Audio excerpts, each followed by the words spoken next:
Selamat siang untuk anak kelas 7. Kembali kita ketemu di mata pelajaran IPS. Baiklah, di sini kita akan kembali mempelajari yang namanya sumber daya manusia bagian D. Tetapi di mana seperti kita ketahui pada minggu lalu ataupun di hari Senin kita sudah mempelajari sumber daya alam yang ada di Indonesia. Sekarang kita masuk ke sumber daya manusia yang ada di Indonesia. Di mana pada bagian ini kita akan membahas keadaan penduduk Indonesia, di mana para ahli telah menggunakan berbagai cara untuk mengukur jumlah penduduk di Indonesia, kepadatannya, dan sebaran penduduk yang ada di Indonesia. Tujuannya melakukan itu adalah untuk mengetahui jumlah dan kepadatan penduduk yang ada di Indonesia. Di sini pada Badan Pusat Statistik mencatat bahwa jumlah penduduk di Indonesia tahun 2015 mencapai 254,9 juta jiwa dan diperkirakan pada tahun 2035 jumlah penduduk Indonesia ini akan mencapai 305 juta jiwa. Wow, sangat banyak ya penduduk di Indonesia. Di sini misalkan menunjukkan komposisi penduduk Indonesia. Di sini menunjukkan melalui diagram batang bahwa dalam diagram batang ini ditunjukkan jumlah penduduk Indonesia yang paling banyak itu di usia 60 sampai 64 tahun dan yang paling sedikit itu ada di usia 75 tahun ke atas ya. Sedangkan dari usia 0 sampai 4 tahun sampai di puncaknya 60 sampai 64 tahun itu adalah mengalami kenaikan seperti itu ya. Lalu di sini Miss juga menunjukkan keadaan penduduk di Indonesia berdasarkan usia dan jenis kelamin.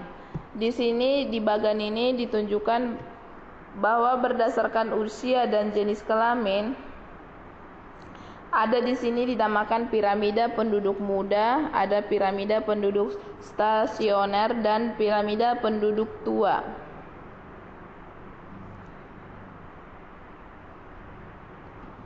Di Indonesia memiliki beragam penduduk ya, beragam agama yang dianut oleh penduduk yang ada di Indonesia. Di gambar ini jelas sudah ditunjukkan bahwa sebenarnya Indonesia memiliki 6 agama ya. Yang pertama itu ada agama Islam, ada agama Kristen, Katolik, Hindu, Buddha, dan yang terakhir itu adalah agama Konghucu. Di sini pada gambar telah ditunjukkan bahwa keberagaman itu adalah suatu kekayaan yang dimiliki oleh bangsa Indonesia. Karena dengan keberagaman itu kita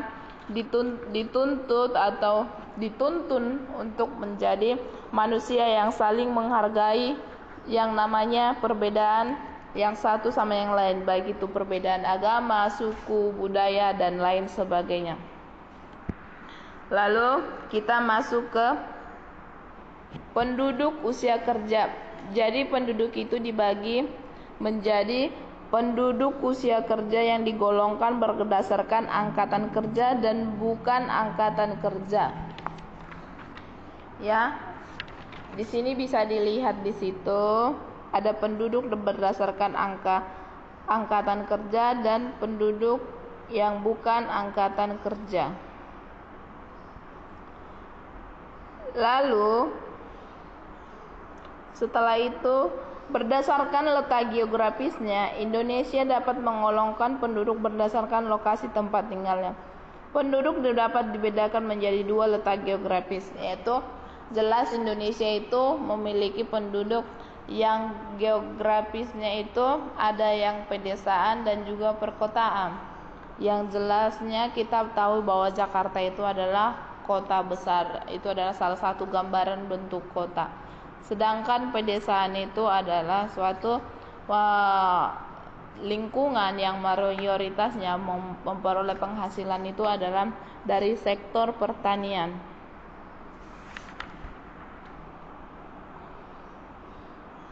Lalu di sini juga ada Indonesia itu adalah negara kepulauan ya. Negara yang kaya akan pulau. Indonesia terbagi atas 5 pulau besar, itu pastinya sudah tahu ya. Pulau Sumatera, Pulau Jawa, Kalimantan, Sulawesi, dan juga Pulau Papua. Dan setiap pulau itu juga memiliki beraneka ragam kebudayaan ya. Di mana di Indonesia itu berdasarkan sensus penduduk tahun 2010 diketahui bahwa Indonesia memiliki 1128 suku bangsa. Wow, banyak ya. Di Indonesia itu memiliki keberagaman bahasa juga, karena kita memiliki budaya yang berbeda, pastinya juga kita memiliki keberagaman bahasa yang berbeda juga. Di mana Indonesia menggunakan bahasa kesatuan yaitu bahasa Indonesia, dan juga menggunakan bahasa daerah yang artinya kita menggunakan bahasa di mana tempat tinggal kita berada atau berasal dari pulau mana kita ya. Contohnya kalau suku Jawa, jika mereka yang tinggal di Jawa, mereka mayoritas menggunakan bahasa Jawa. Tetapi bukan berarti mereka tidak mengerti bahasa kesatuan kita, bahasa Indonesia. Mereka tetap mengetahui arti bahasa, bisa menggunakan bahasa Indonesia dan mengerti artinya, tetapi mereka tidak melupakan bahasa daerah atau bahasa suku yang dipergunakannya. Dan keberagaman budaya yang ada di Indonesia itu dapat kita lihat dari beragamnya rumah adat ya, seperti yang dijelaskan tadi, pakaian adatnya, jenis tari-tarian, pertunjukan seni dan upacara adat budaya yang ada di Indonesia ya. Itulah ya keberagaman yang ada di Indonesia.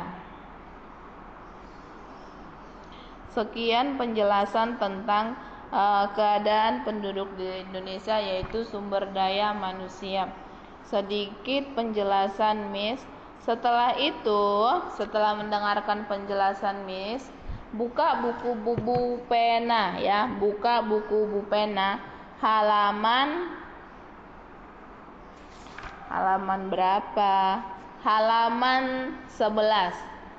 Ada di situ dikatakan ada ringkasan 3.1.4 keadaan penduduk Indonesia.